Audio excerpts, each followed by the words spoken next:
ছোট থেকে মাকে দেখেছি এভাবে করলা ভাজি করে, যেহেতু আগে পেঁয়াজ মরিচ ভাজে না, না হলে নাকি করলাটা কড়াইয়ের ভিতরে লেগে যায়।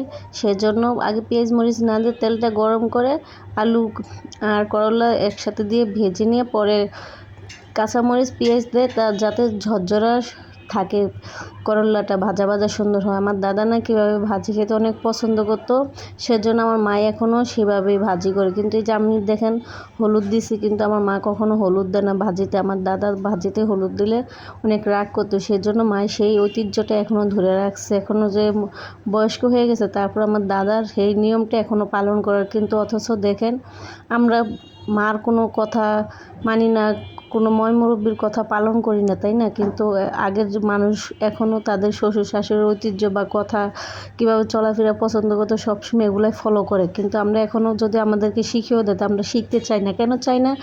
কারণ আমরা এখন ভাবি যে আমরা বড় হয়ে গেছি, আমরা নিজেদের মতো নিজে চলবো, আমি তো সব পারি, কেন অন্যজন এটা দেখে শিখবো, অন্যজন আমাকে শিখাবে? আমি যেটা পারি সেটাই করবো, তাই না?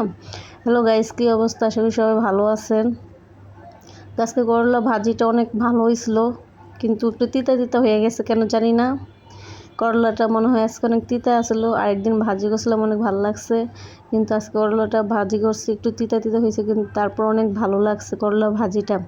তো আজকে আমি করলা ভাজি করবো, আর এই প্রথম লাউ শাক দিয়ে আলু দিয়ে পুঁটি মাছ দিয়ে মাখাইয়া রান্না করব। কিন্তু রান্নাটা এত বাজে হয়েছে, একটুকু ভালো লাগে না খেতে, একটুকু ভালো লাগে নাই। তারপর যেহেতু টাকার জিনিস খাওয়া লাগছে, ফেলেই নি, যেহেতু শাকগুলোর অনেক দাম নিছে, কয়টা শাক 40 টাকা নিছে। এখন লাউ শাকের অনেক দাম, এখন তো লাউয়ের সিজন না, লাউয়ের সিজন হইব শীতকালে, তখন একটু লাউ শাকের দাম কম থাকে, কিন্তু এখন অতিরিক্ত দাম।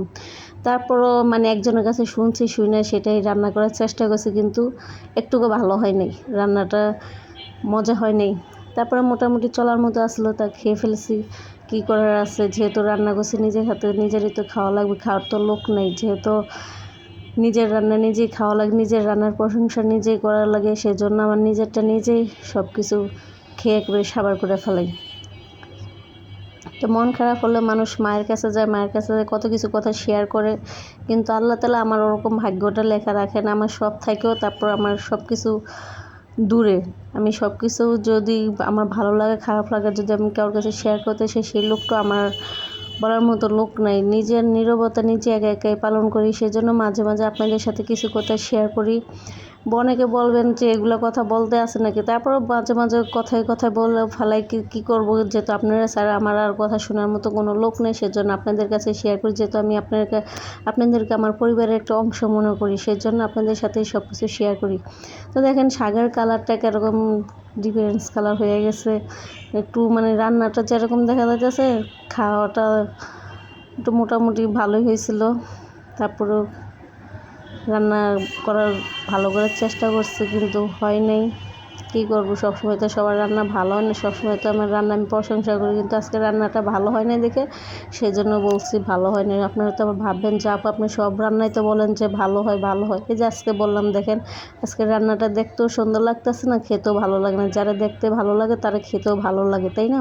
তো তরকারিটার কালারটা হয়েছে সেরকম, যেহেতু আজকে তরকারির কালারটা একটা শেখা ভাব হয়েছে, এরকম খেতেও অন্যরকম হয়েছে। তো কথা বলতে বলতে রান্নাটা প্রায় শেষ হয়ে গেছে। তো আমার আজকের রান্নার ভিডিওটা কীরকম লাগছে অবশ্যই কমেন্ট বক্সে জানাবেন।